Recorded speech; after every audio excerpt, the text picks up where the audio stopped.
Nah, ini dia penampakan dari Pru Prime Healthcare Plus atau Black Card Plus. Sebenarnya apa sih Black Card Plus ini? Black Card Plus adalah proteksi kesehatan yang terbaru dari Prudential, terbaik, termurah, dan terbagus di industri. Oke, pastikan teman-teman memilikinya ya. Siapa aja sih yang bisa memiliki kartu ini?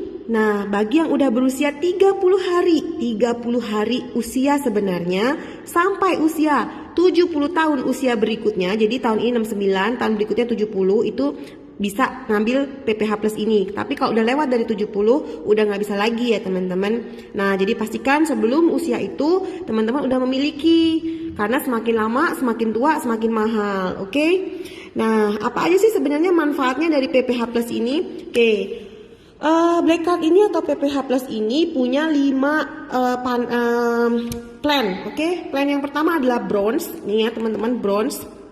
Yang kedua adalah silver, yang ketiga adalah gold, yang keempat platinum, yang kelima adalah diamond. Apa bedanya? Nah, bronze ini hanya mengcover Indonesia aja.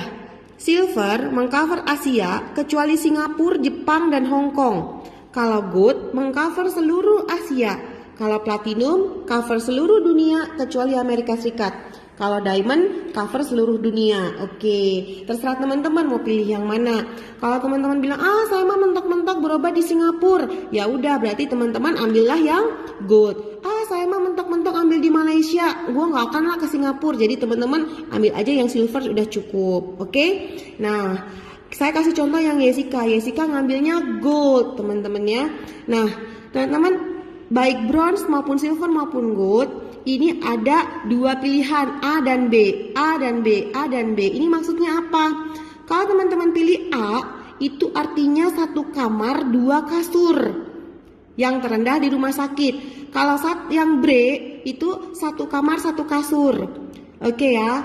Nah, sampai di gold juga sama, ada A dan B. Nah, saya kasih contoh yang Jessica ya. Jessica ngambilnya gold B, 1 bed 1 room.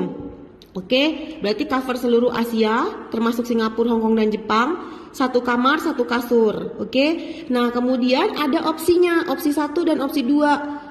Yang opsi 1 1.500.000, yang opsi 2 5 juta. Loh yes, katanya 1 bed 1 room. Kenapa kok masih ada harga kamar? Nah, ini bedanya teman-teman ya. Jangan salah kira harga kamarnya 1.500.000. No, nggak seperti itu. Misal nih, teman-teman ngambil yang opsi 1, yang 1.500.000. Nih, misal berobat ke Singapura. Ke Singapura harga kamarnya 1 bed 1 room the cheapestnya yang terendahnya itu misalnya 8 juta di Mon-i. Maka teman-teman tetap di cover full, nggak kena prorata.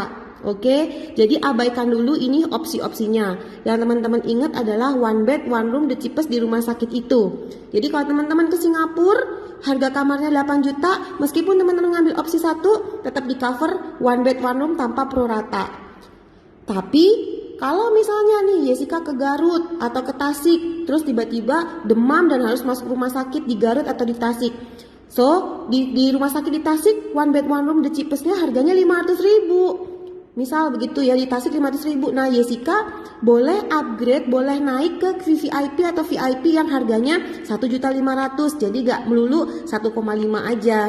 Nah, kalau ada produk lain kan pokoknya 1 bed 1 room, meskipun hidup di situ gopeceng 500.000, ya tetap harus masuk ke 500.000. Nah, kalau di sini teman-teman boleh upgrade, boleh naik ke yang VIP atau VVIP. Sampai sini jelas ya. Nah, kalau Jessica ngambilnya Gold B, 1 bed 1 room. Opsi 2, 5 juta. Jadi, kalau misalnya nih Jessica masuk ke Boromius, amit-amit nih ya masuk ke Boromius, di sana 1 bed 1 roomnya yang cheapestnya 1.500.000 misal. Nah, Jessica boleh naik kelas nih, boleh naik ke yang suite atau yang ke eksekutif gitu teman-teman. Oke, jelas ya? Oke. Nah, dan teman-teman, kalau udah tentuin ke hal yang kamar, kita lihat nih manfaatnya apa aja. Nah, manfaatnya nih 1 tahun pokoknya teman-teman di cover 365 hari ya. Mau masuk rumah sakit 365 hari selama setahun juga mah enggak. Kalau ada tahun kehabisan gimana? Yes, 366 sama aja, 366 hari teman-teman akan di cover. Oke? Untuk ICU-nya teman-teman ya, termasuk semuanya ini yang di sini, itu di cover 150 hari setahunnya ya teman-teman, sesuai tagihan. Kalau udah lebih dari 150 hari menurut udah check out dari muka bumi ya teman-teman. Oke, Kemudian ada biaya kunjungan dokter umum. Maksimal 2 kali kunjungan per hari. Nah, maksimal 2 kali kunjungan per hari. Jadi satu hari dokter umumnya itu boleh jenguk teman-teman pagi dan sore, itu sesuai tagihan. Oke. Nah, kemudian kunjungan dokter spesialis atau subspesialis maksimal 2 kali kunjungan per hari per jenis spesialisasi. Jadi meskipun teman-teman mau pakai dokter spesialis 10 misalnya ya. Nah, 10-10-nya boleh mengunjungi teman-teman pagi dan sore, itu semua di cover sesuai tagihan. Oke. Kemudian ada biaya tindakan bedah. Biaya tindakan bedah ini operasi teman-teman ya. Aneka perawatan rumah sakit misalnya obat-obatan, infus dan lain-lain. Biaya perawatan oleh juru rawat inap setelah rawat inap ya maksimal 120 hari setahun. Ini sesuai tagihan semua ya. Terus biaya ambulan lokal juga sesuai tagihan. Fisioterapi, okupasi atau terapi wicara ini juga ya di cover sesuai tagihan. Nah, nanti teman-teman tinggal minta ke Jessica ini apa aja ya tabelnya boleh. Jessica jelasin secara umum dulu di sini. Nah, kemudian ada biaya pendamping nih ya. Jadi misalnya Jessica sakit nih, Jessica kan ambil Gold B nih.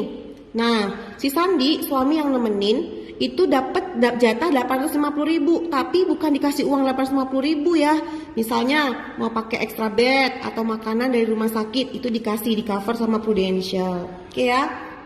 Kemudian biaya perawatan sebelum rawat inap dan biaya perawatan setelah rawat inap nih ya, 30 hari sebelum dan 90 hari sesudah rawat inap itu di cover sesuai tagihan. Oke.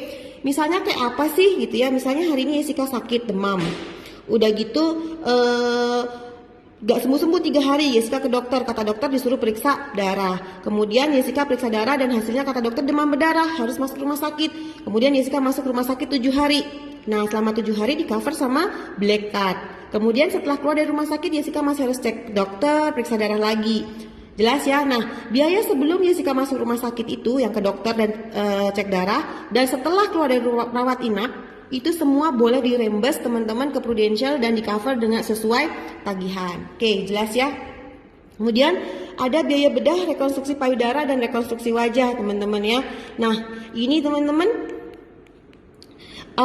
asalkan akibat dari kecelakaan maupun cancer itu dua-duanya di cover sesuai tagihan ya. Tapi kalau untuk rekonstruksi wajah, bedah plastik karena pengen cantik, pengen mancung, nggak di cover.